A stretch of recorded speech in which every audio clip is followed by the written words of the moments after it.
নমস্কার, welcome back to YouTube channel.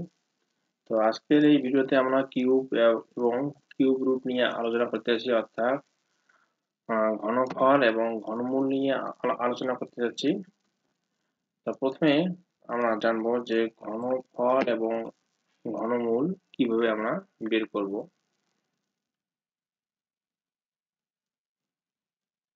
সাধারণত দেখো, 2 এর ঘনফল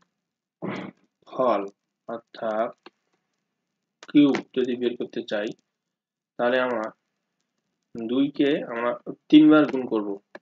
তাহলে আমরা 2 এর ঘনফল পেয়ে যাব। তাহলে 2 দুগুণ 4, 4 দুগুণ 8। একইভাবে 3 এর যদি আমরা ঘনফল বের করি, তাহলে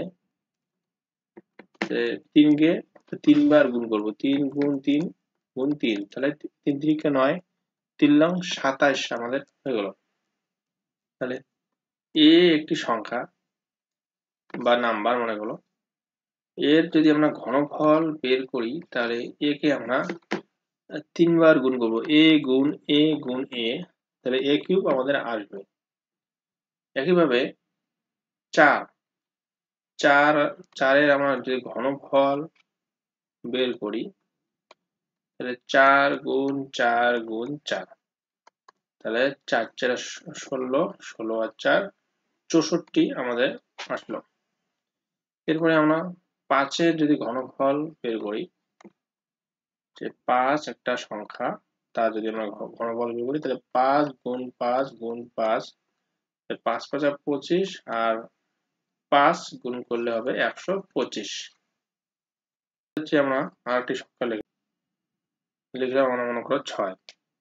তাহলে 6 যদি লিখি, যে 6 এর ঘনফল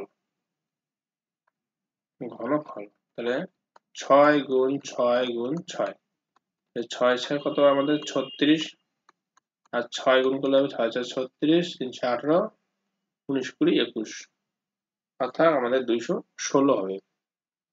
তাহলে আমরা এখানে শিখলাম যে কিভাবে আমরা ঘনফল বের করতে পারি। সাধারণভাবে আমরা কোনো সংখ্যার ঘনফল কিভাবে বের করবো আমাদের জানা গেল। এখন আমরা যাব যে ঘনমূল।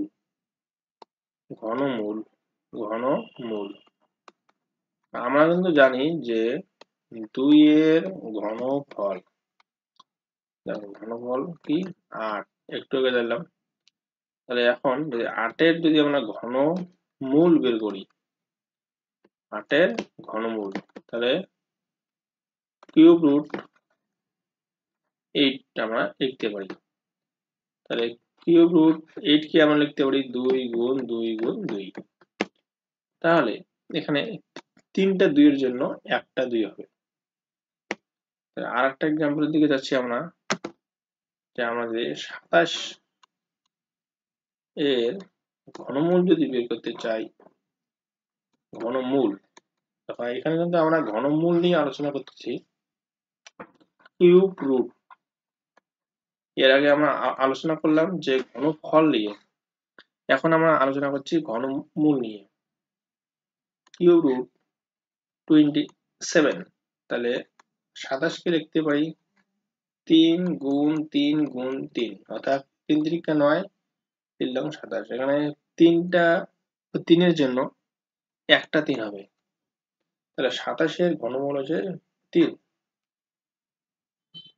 এখন আমরা যদি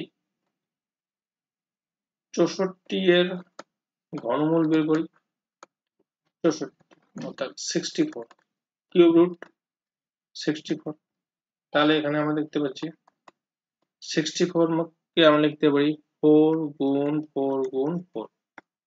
তাহলে 3টা 4 গুণ করলে আমাদের আসে 64। তাহলে 3টা 4 এর জন্য এখানে আসবে একটা 4। একইভাবে 125 এর ঘনমূল যদি আমরা বের করতে চাই, কিউব রুট 125, আর 125 মানে আমরা জানি কত, 5 গুণ 5 গুণ 5, অর্থাৎ এখানে আমাদের 3টা 5 গুণ করলে হয় আমাদের 125। তাহলে এখানে 3টা 5 দেখতে পাচ্ছি, তার জন্য এখানে আমরা লিখবো একটা 5। তাহলে 125 এর ঘনমূল হচ্ছে 5 অথবা 5। তাহলে এভাবে আমরা ঘনমূল বের করতে পারি কোন সংখ্যার ঘনমূল। তাহলে এখানে যদি আমরা এ কিউবের ঘনমূল বের করতে চাই, এ কিউব ঘনমূল, মনে করো এ কিউব একটা সংখ্যা, তাহলে কিউ রুট এ কিউব। তাহলে কিউ রুট এ কিউব কে লিখতে পারি এ গুণ এ গুণ এ, 3টে এ আছে, 3টে এর জন্য আমরা এ গুণ এ গুণ এ এভাবে লিখতে পারি। তাহলে এখানে 3টে এর জন্য হবে একটা এ। তাহলে এইভাবে আমরা কোনো সংখ্যা ঘনমূল বের করতে পারি। আজকের ভিডিওতে ঘনফল এবং ঘনমূল সম্পর্কে বেসিক ধারণা তোমাদের দেওয়া হলো। যদি তোমাদের এই ভিডিওটি ভালো লাগে তাহলে লাইক, শেয়ার এবং সাবস্ক্রাইব করতে ভুলবে না। ভিডিওটি দেখার জন্য ধন্যবাদ।